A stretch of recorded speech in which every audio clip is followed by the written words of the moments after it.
लोकसभा चुनाव में बहुमत हासिल करने से चूकने के बाद भाजपा को अब उपचुनाव में भी बड़ा झटका लग गया है। 7 राज्यों की 13 सीटों पर हुए उपचुनाव में एक बार फिर इंडिया गठबंधन का डंका बजा है। विपक्षी नेता की नींव ने भाजपा के सभी समीकरणों को बिगाड़ के रख दिया है। वहीं आपको बता दें 7 राज्यों में 13 विधानसभा सीटों पर उपचुनाव के नतीजे घोषित हो चुके हैं। वहीं इन उपचुनावों में इंडिया गठबंधन ने शानदार प्रदर्शन किया है। वहीं बीजेपी को इन चुनावों में निराशा हाथ लगी है। 13 में से 10 सीटों पर इंडिया गठबंधन के साथ सभी दलों को जीत हासिल हुई है। वहीं पश्चिम बंगाल में टीएमसी के 4 उम्मीदवार चुनाव जीत चुके हैं। इन चुनावों की खास बात यह है कि जनता ने दल बदलू नेताओं को सबक सिखा दिया है।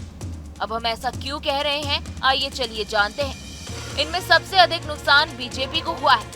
बीजेपी के पंजाब, उत्तराखंड से लेकर हिमाचल प्रदेश में पाला बदलने वाले नेताओं पर भरोसा जताया था।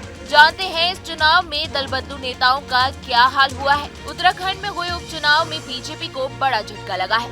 बीजेपी को यहाँ 2 सीटों पर हुए उपचुनाव में हार मिली है। खास बात यह है कि पार्टी ने बद्रीनाथ सीट पर कांग्रेस के बागी उम्मीदवार को टिकट दिया था। कांग्रेस के टिकट पर 2022 के विधानसभा चुनाव में जीत हासिल करने वाले राजेंद्र सिंह भंडारी ने लोकसभा चुनाव से पहले पाला बदला था।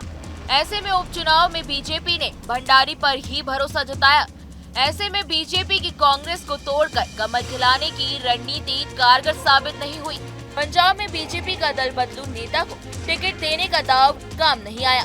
जालंधर वेस्ट के लिए उपचुनाव में पार्टी के उम्मीदवार शीतल अग्रवाल 35,000 वोटों से हार गए। शीतल पहले आम आदमी पार्टी के विधायक थे और लोकसभा चुनाव से पहले वो आप छोड़कर बीजेपी में शामिल हुए थे। इस वजह से ही इस सीट पर उपचुनाव करना पड़ा। वहीं बीजेपी ने उपचुनाव में शीतल अग्रवाल को ही टिकट दिया था। हालांकि जनता ने दल बदलने वाले अग्रवाल को सबक सिखा दिया है। आम आदमी पार्टी उम्मीदवार मोहिंदर भगत ने यहां से जीत हासिल कर ली है। लोकसभा चुनाव से पहले बिहार में पाला बदलने वाली बीमा भारती को भी रुपौली सीट पर हुए चुनाव में हार का सामना करना पड़ा है। बीमा भारती ने लोकसभा चुनाव में आरजेडी के टिकट पर पूर्णिया संसदीय क्षेत्र से चुनाव लड़ा था। वहां भी उन्हें हार का सामना करना पड़ा। खास बात यह है कि लोकसभा में बीमा भारती के प्रतिद्वंदी रहे पप्पू यादव ने भी उपचुनाव में बीमा भारती का समर्थन किया था। इसके बाद भी जनता ने दल बदल करने वाली नेता को धूल चटा दी है। आइए चलिए बात करते हैं अब हिमाचल में हुए उपचुनावों की। हिमाचल में भी बागी उम्मीदवारों को हार का सामना करना पड़ा। राज्य की 3 सीटों के लिए हुए उपचुनाव में 2 पर कांग्रेस और 1 पर बीजेपी ने जीत हासिल की है। राज्य में तीनों सीटों पर निर्दलीय उम्मीदवारों ने जीत हासिल की है। नालागढ़ सीट पर निर्दलीय उम्मीदवार केएल ठाकुर ने इस बार बीजेपी के टिकट पर चुनाव लड़ा था। जनता को उनका बीजेपी के पाले में आना रास नहीं आया।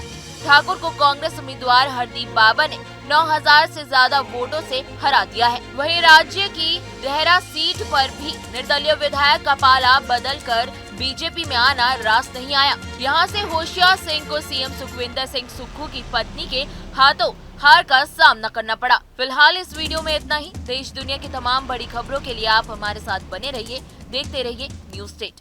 न्यूज नेशन अब व्हाट्सएप पर खबरों की ताजा अपडेट के लिए न्यूज नेशन के इस क्यूआर कोड को स्कैन करें।